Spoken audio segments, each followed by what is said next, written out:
సూర్యాపేట జిల్లా కోదాడ మండలం దుర్గంపురం cross road వద్ద వేరువేరు వాహనాల్లో 3,46,000 కోదాడ పట్టణ పోలీసులు సీజ్ చేశారు. ధృవపత్రాలు లేని డబ్బును సీజ్ చేసినట్టు కోదాడ పట్టణ సీఐ రాము తెలిపారు. ఎన్నికల తనిఖీలో భాగంగా వాహనాలను తనిఖీ చేస్తుండగా నగదును గుర్తించామన్నారు.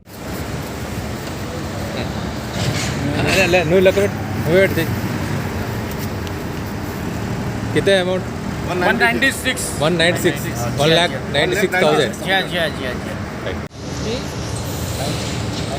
20 40 10 150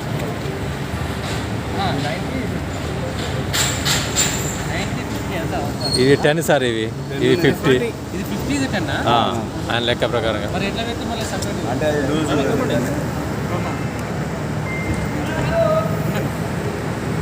సార్లు